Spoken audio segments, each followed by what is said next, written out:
Welcome, all pregnant families, midwives or birth workers. This is Tracy Anderson Askew, your host for the Transform Your Birth podcast, changing your mind about birth one story at a time. Each week, we will be exploring a birth story through the lens of what birth can teach us. I'll be digging deep into each story so you can learn what it is that can change the way a birth unfolds. We can't control birth, but we can influence it. So listen in to find out how. Enjoy. Laura shares with us her path to making a decision to have a home birth. She fortifies herself with facts when others express their opinions about her choice. When she met her midwife, she knew instantly it was a fit. She prepared using chiropractic and the Transform Your Birth course. Her labour started at home with waters breaking, and she spends a lot of her labour in a deep state of relaxation and doesn't think of the contractions as painful. She goes into detail how her partner was able to support her to find comfort. She birthed her little boy into her partner's hands and goes on to explain the role of the midwife in helping her to avoid tearing. A beautiful, inspiring story to help us understand what is possible during the birth process. Sit back and enjoy. Before we begin, a note from our sponsor. This episode has been brought to you by Transform Parenting, an organisation that provides courses, coaching and community from pregnancy through to the first 7 years of a child's life. Most of the stories you will hear through this podcast are graduates of the Transform Your Birth workshop held in Canberra. Our Transform Your Birth Today course is now available to anyone, anywhere, at any time, and includes all the wonderful wisdom of this course and live weekly catch-ups when you need it with our host, Tracy. For a little taste, please accept our pregnancy gift offer, which contains free the first few lessons and some essential wisdom for pregnancy. The link can be found in these show notes or visit transformyourbirth.com.au. And now for the episode. Hello everyone. With me again today in the Transform Your Birth podcast is a lovely lady called Laura, who's 6 months into being a new mum with her little son. Thank you, Laura, for coming. Welcome. Thank you. It's a pleasure.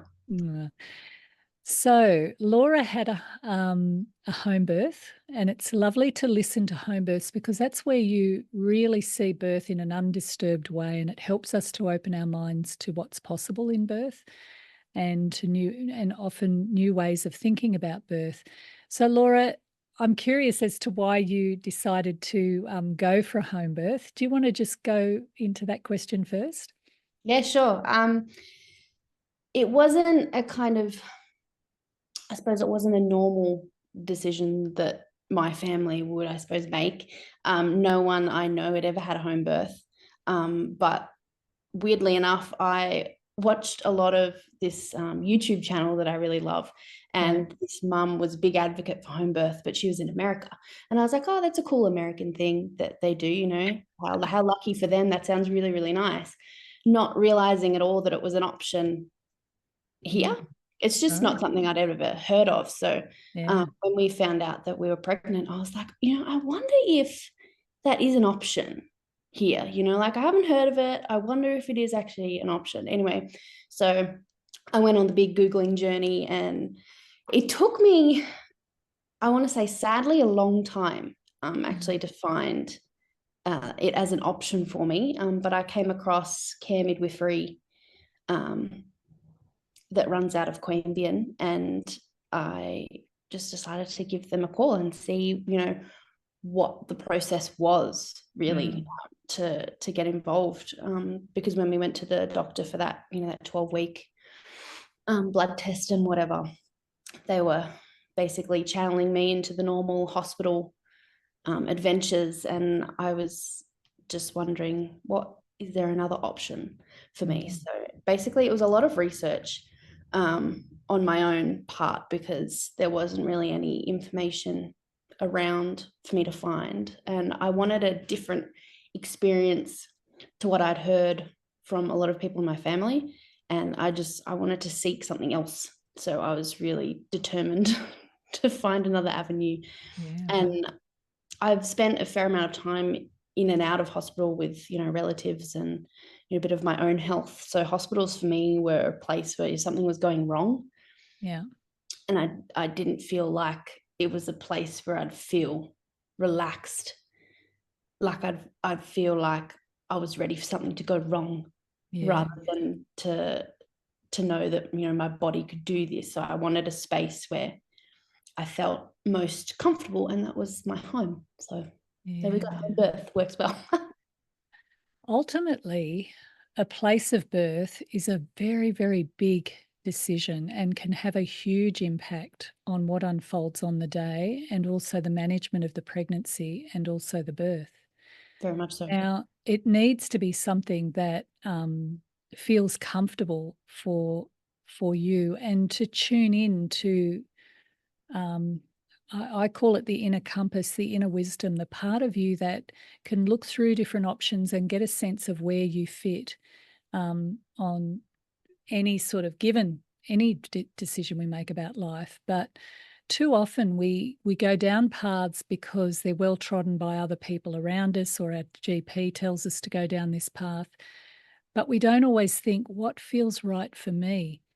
So I'm Exactly. very curious, when you met your midwife, and I know your midwife, she's an absolute legend, Mel, how did you know then, once you met her, that, yep, this was definitely the path? Because you were certainly open to new ways of thinking and being, but how did you know that this felt right? Well, before my husband and I kind of broached the going into the process, we kind of sat down and discussed what we actually wanted the whole journey to look like. And I kind of expressed what I really wanted Mm, from the experience. And, you know, if we went and we talked to the midwife, and, you know, I wanted a level of safety still, yeah. because, you know, I'd never given birth before. Mm, Um, I am not a health professional. I don't have certain skills. yeah. What I do have is knowledge of my own body. Mm, Um, but I wanted someone who would be a professional in that space, but also give me the space to know my own body and respect the fact that I know what feels right. And if I'm uncomfortable, I know what that is. So it was really, I wanted I wanted that level of medical care, but I didn't want them to be squashing of my own ability to mm, recognize myself and my own body. and So when we went and we sat down with Mel, it was really a time where I just kind of sat back and listened, because, you know, it was it really was the time I was like, well, she's going to trip up, it's going to be now, you know, and she's, you know, kind of talking about how the whole thing runs and how she works within the space, what she perceived her role to be, and basically everything that my husband and I had discussed lined up. wow. And kind of all the points of caution that she identified were the same for me. It Yeah. would, you know, the same reasons that I would want to be transferred, you know, were the same in her mind. Mm, We and she wasn't, you know, on the other end of the spectrum, being like, you know, your body does it all and there's no need to panic. And, you know, the kind of really hands off would have quite scared me, in the fact right. that she wouldn't have wanted to touch me, basically. Yeah. But no, she was very much, you know, we'll monitor the situation. I'm there if you need me. I check if things, you know, are going all right. You just do you. Um, and we'll be there. Should you need me, I Mm, will be there. mm. And that was kind of the, oh, yes, this is it. It was a fit. It was a fit. And I It think really fit. choosing your own midwife, through, if you're choosing home birth, it's like choosing a partner, actually. It's Yeah. either a fit or it isn't. It's And usually that was the between the two. thing. Scott and I were really prepared to walk away. Yeah. Um, yeah, if we felt like she wasn't going to be the right midwife for us, we Yeah. were Yeah. prepared to say thank you, but not no. And Yeah. I think that's important too, to 100%. feel confident enough to say this doesn't feel safe for me. Mm, I yeah. want to find someone else. Yeah. And we do know where we feel safe and who we feel safe with. We've often got a very clear radar around that. It's the same if not everybody has the capacity to choose an independent midwife, or that you don't have home birth options where you're living or somewhere like that. Another way of getting continuity of care around that can be getting a doula. they can give you that continuity. And choosing a doula is a little bit like how you're describing when you felt that it was a fit with you and Mel. So that's really interesting. I do believe women know where they need to give birth if they actually tune into themselves. And I'm a great believer in trusting women to know what they need. So you'd chosen a home birth. Now, when you do that, a big part of that is taking on more responsibility. So what sort of preparation did you do? And how were you feeling about giving birth yourself? I think I've read just about every Cochrane journal review of medical statistics Good for for you. home birth and birth, I think, that are available. I was big on research, basically. Right. I wanted to know the truth, and not just have someone spout something at me and just believe it. So a lot of the things, particularly anecdotally, that you hear from other women, if you say you're doing a home birth, it's like, oh, there's a higher risk of such and such and such and such, and it can get really overwhelming when you don't actually have the facts. Yeah. So it was really empowering for me to go and search for them. And then in my own mind, I had my own defense. Yeah. Not necessarily to spout back at people, but to go through in my own brain when someone came at me with their negative anecdote of how terrible things might go for me, I could then retreat and go to my facts and go, actually, no, that's not correct. It might have been their situation, but it's not the truth for everyone, and it doesn't have to be my truth either. So yeah, for me, it was definitely a lot of research. I brought my hubby alongside with a lot of the research. I think it was so important that we were both in the same headspace, because I didn't want to be in a situation where I felt really calm and confident, and then I looked to my biggest support person and he was worried, because then that would have just tumbled everything. For sure. So it was, we were both really in tune with the research and listened to a lot of podcasts. I don't know if I'm allowed to say podcast names or anything. Of what Yeah, I please did. do. I think I binge listened to the Great Birth Rebellion from like beginning to end. I listened to everything. And we prepared ourselves for mentally for any eventuality. Yeah. And we worked out a map that meant we were, at the end of the birth, we would have been happy with the choices that we made along the way, that we didn't feel forced into any of them. So like we went through if I needed to be transferred, if I needed to be induced, if he ended up needing to be a Caesar, any of those things. And we kind of troubleshooted. We used the birth map, the Catherine Bell birth map game. Yeah. Actually quite fun. So we ran through that a lot of times and just discussed how we'd feel in different situations and what I would be happy to accept in my care. So yeah, it was, I put in a lot of research, particularly when like no one else around me had ever done a home birth. There was not really anyone to talk to about it. So I was kind of on my own. But after you've done all that, and I came to a really empowered place where I just knew, I was like, yeah, this is for me. I've done my research. I've accepted the risks, because whatever place you choose to give birth, there is a level of risk that you accept. Whether you're in a hospital, you don't just hand over your risk to someone else. There's risk in that too. So it's whatever you're comfortable accepting. And yeah, research. It sounds like you were very fortified in your own ideas around how you wanted to do this and what was important to you. And I think it's really important to protect your own headspace. Yeah.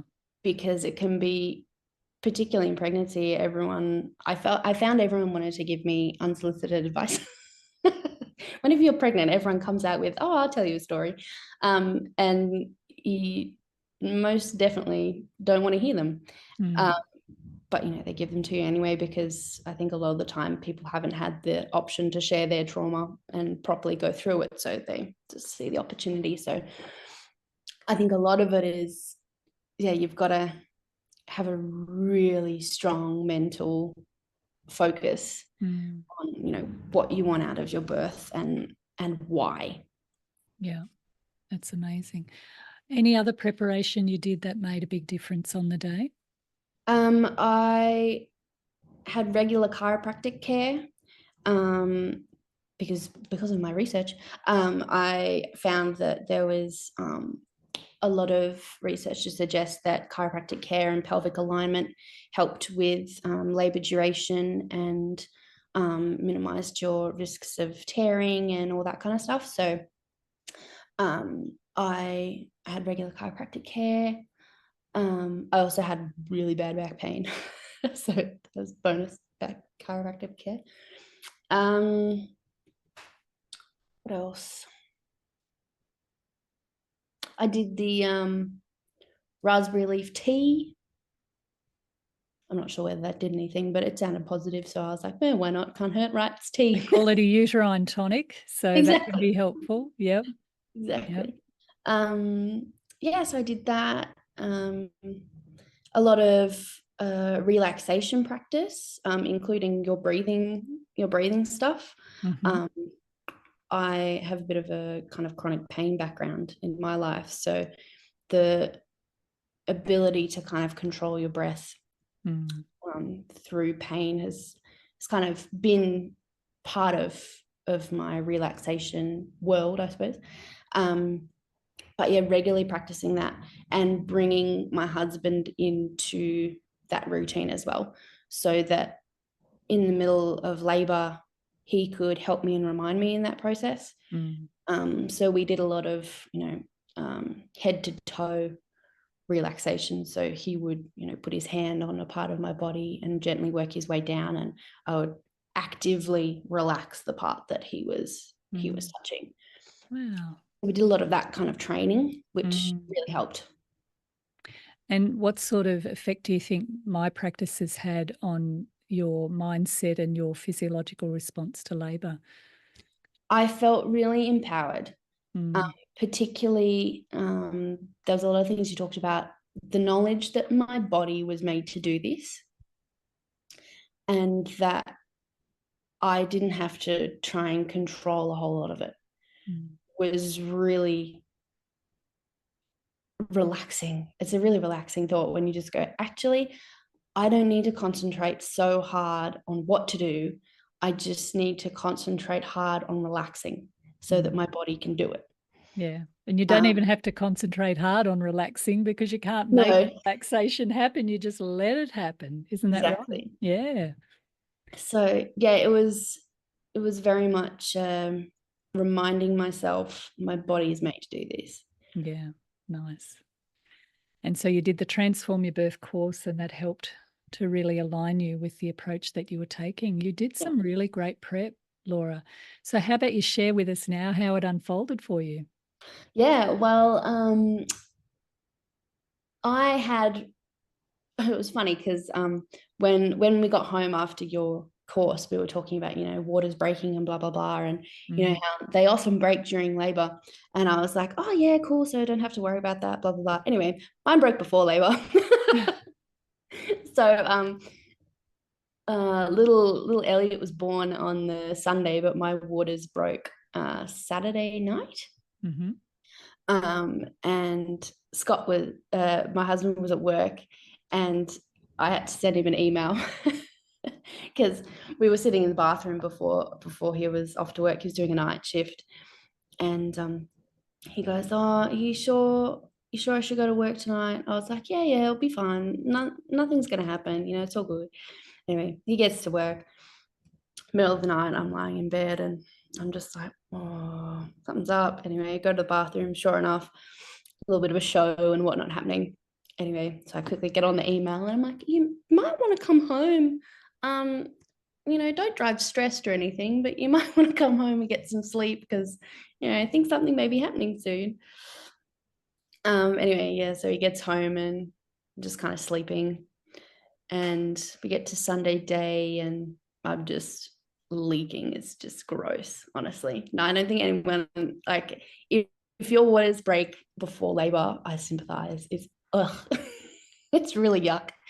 But yeah, and not really much kind of contraction, anything happening really. It was very chill. So I just kind of went about my day, slowly doing stuff.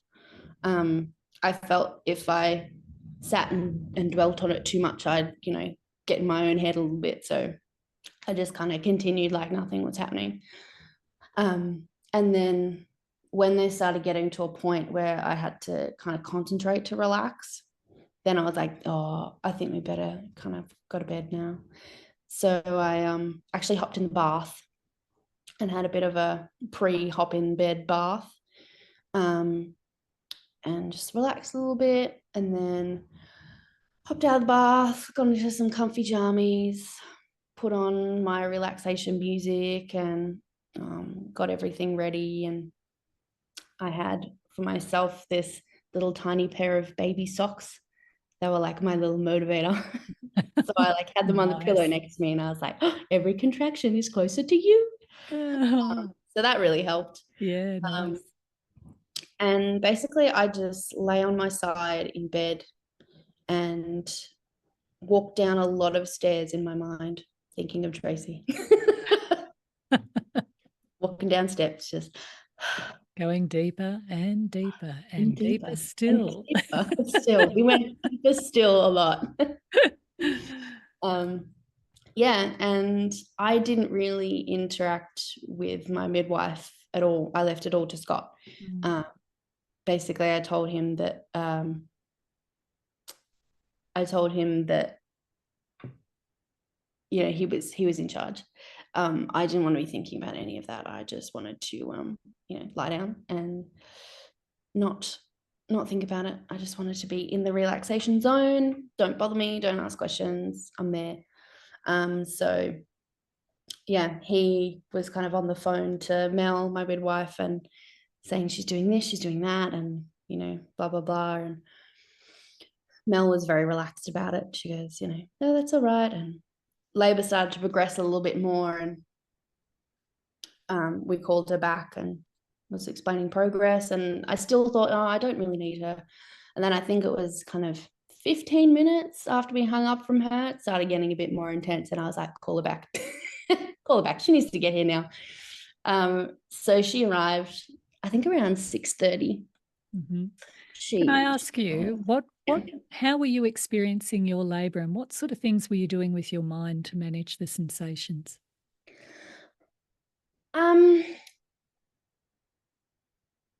People are going to hate me for saying this, but I didn't really feel it as pain.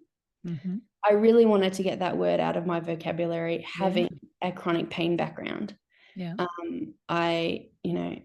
It had really kind of negative, debilitating connotations for me. So I was really focused on visualizing where it was happening in my body. I also read the Bradley method, the book, and seeing the visualization of where the contractions happen in your uterus. And so as I was lying there and feeling it, instead of going, oh, that's really uncomfortable, I would kind of zone into, oh, what part of my body is that? Where's it pulling? What's it doing to baby? How's it moving? To kind of make it a friend, not a foe. Yeah. Yeah. So I was really kind of pinpointing where it was happening.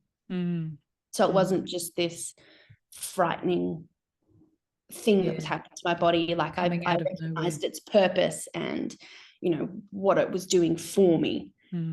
That's a powerful mindset. It's very easy to just, feel like these sensations are coming upon you. But when you understand it's just a big, powerful muscle doing a big, powerful job, like it would be if you were doing bicep curls at the gym, then that's a Yeah. whole different mindset, and your capacity to accept those sensations really increases. So that's very powerful. Yeah. So when Mel came over, what happened after that? Well, she just kind of took my blood pressure, general wellness check, said I was doing great, and looked like I was sleeping. I was like, I wish I was sleeping now, but I'm not sleeping. But you look like it, so that's impressive. Yeah, I was literally, I had my mask on, I was curled up, I was just, in my zone. Beautiful. But yeah, so she came and just did a general check and asked my husband how, what spacings were and stuff. I was quite irregular, but that didn't seem to phase Mel, I think. She was like, it's progressing and they're getting stronger. That's kind of the main thing to think about, is that they're progressing stronger. That whole progress thing, one of the myths that around labour is that it needs to progress 1 centimetre per hour, or the contractions need to be continually getting closer together. And that's not always the case for some women. Some women's contractions can be incredibly sporadic and not really find a rhythm. Pardon me, but it doesn't mean that they're not progressing. And so it's an important thing to understand. And also that some labours can have natural pauses in where the labour just sort of stops for a little while. And that's a wonderful thing, because it's giving you a chance to catch up and rest and, regather yourself. And it's not necessarily a sign that things need to be pushed on. When you're in a hospital, there's often this pressure to, get things going. And we're not really always following the natural rhythm of this labour and this particular birth. So I love that you've brought that out. I think particularly since my waters broke before labor, I was definitely in that category of I would have been pushed. Potentially, because they don't like you to So be. what tools did you use to find comfort, Laura? So I had some kind of instrumental music. There was this playlist that put instrumental music to popular songs, so they didn't have the irritating lyrics and people's voices and whatever, because everyone's voice was just annoying me at that stage. So it was just the music, but I could kind of sing along in my head, and that was a nice distraction. I had my diffuser going with some nice essential oils, because having your waters break, it smells like. So you need something to counteract that. And I was really sensitive, smell. so sensitive to smell. Yeah. And so I just couldn't smell it. Like it's not a like a disgusting smell, but you can smell it. And I was like, ugh. So we had the essential oils going, and I was just holding my little socks. And what was hubby doing? Pardon? What was hubby doing? He was just kind of there. I felt his presence, but he wasn't. He didn't massage you or hot packs or any of those? I didn't want any of it. Interesting. I thought maybe I would want my TENS machine, but in the end, I just didn't want any other sensations touching my body. Wow. I just wanted to be with what I was feeling. The thought of it was quite overwhelming. And then as labor kind of progressed more and the contractions became a bit more intense, then he was really good at noticing that my body had started to tense up a little bit. So we did a couple of rounds of the head to toe relaxation, and he just went down my body and we relaxed. And that was really great. And then I started to get some really bad kind of back pain. So he was putting a lot of sacral pressure to relieve that. I wasn't in the best position for him, poor darling, because I was on my side, so there was no kind of anything to push against. Yeah. He got there. But yeah, so. And now tell us about second stage. Well, so I'd been lying down for a while, and Mel was like, oh, maybe we want to get things moving a little bit. And so do you want to hop up and go to the toilet, or maybe sit up for a little bit? Oh, I was so mad. I sat up and I just had the longest, most awful contraction. I was so annoyed. It just wouldn't end. And anyway, so I was like, I swore a little bit because it's like, will this thing ever end? So then when it finally ended, we got up and went to the bathroom, and there were a couple more very uncomfortable ones. And so after that, I was like, no, I'm not listening anymore. I'm getting back on my side. Like, I'm not, no more. I was uncomfortable, nothing, nope. So I was back on my side, and Mel was, because I hadn't had any visual super pushing contractions, Mel was a bit concerned that maybe I hadn't progressed, and she didn't want me to get tired. So one of the things that they really monitor when you're doing a home birth is that your fatigue levels. I'd been, having the hydrolyte icy bowls and everything, but so she asked to do a check. That was one of the things that I discussed with Scott. I was like, I do not want an examination at all. But I got to this point and I was like, actually, I am curious to know where I'm up to. Because at first when Mel asked, he was like, no, she doesn't want one. I was like, actually, thank you. But I'm curious, so thank you. But yeah, so she went to check and bumped into his head on the way. So she goes, oh, you're actually further along than we thought. You must have been breathing away all those contractions. And I was on my back at this point, which was very strange, and all my back pain resolved. I was like, oh, this is great.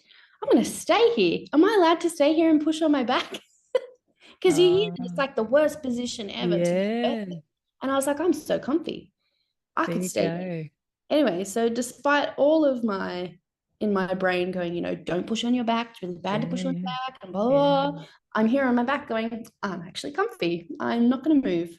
That's what I love about birth. You can never say you don't do this or you do that, because always every woman's going to respond differently to her labour. But what you've highlighted there is something worth expressing, is that women need to have the freedom to respond organically to their labour, because they typically choose positions that support the physiological process of the birth. And they do it because they're looking for comfort.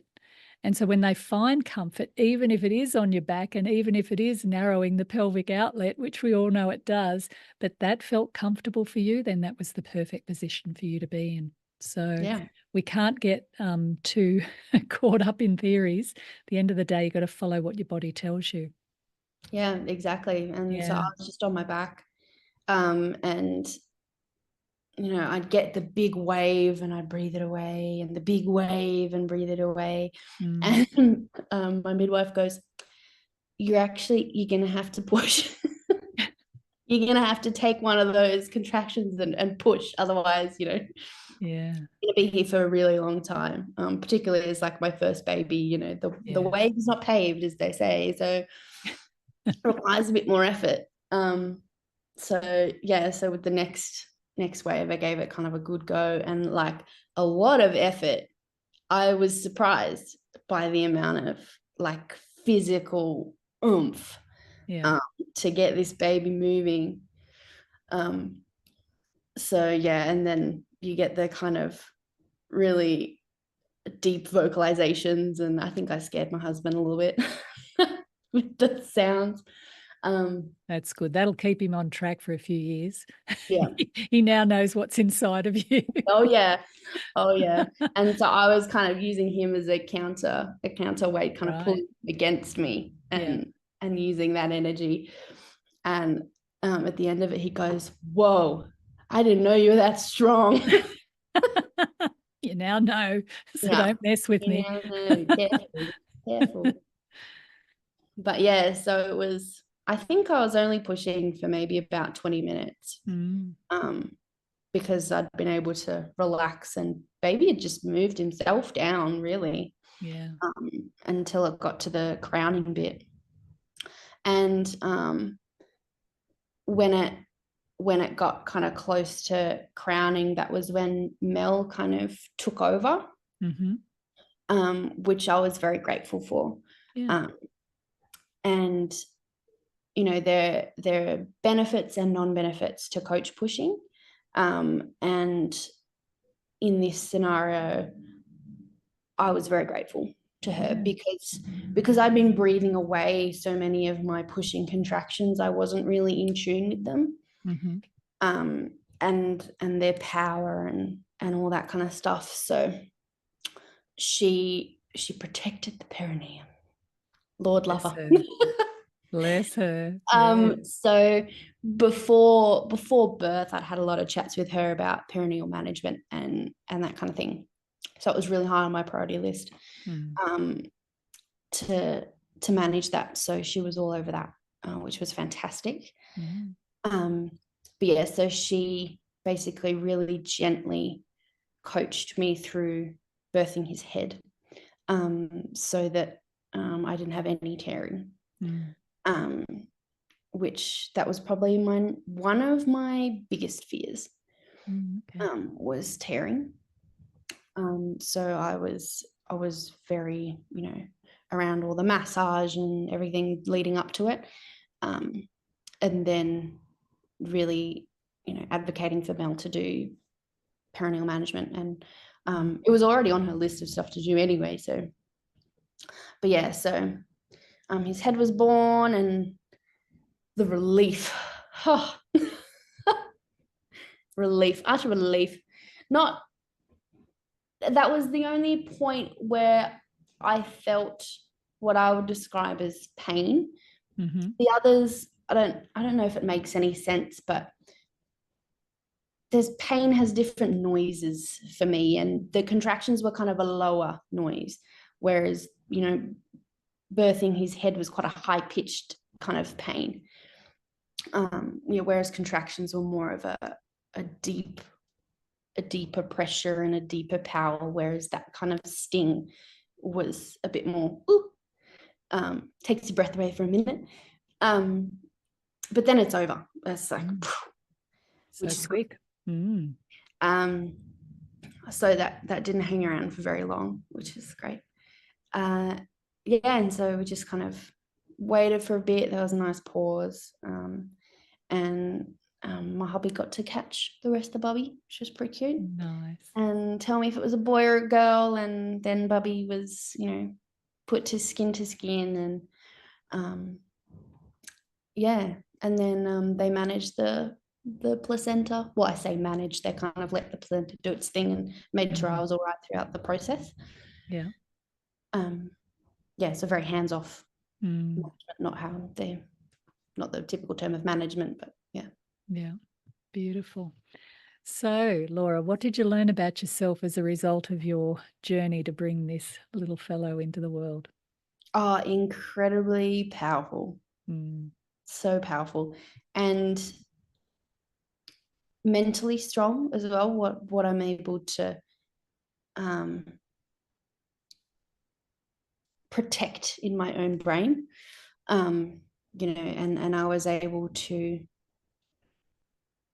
keep true to the way I wanted to give birth.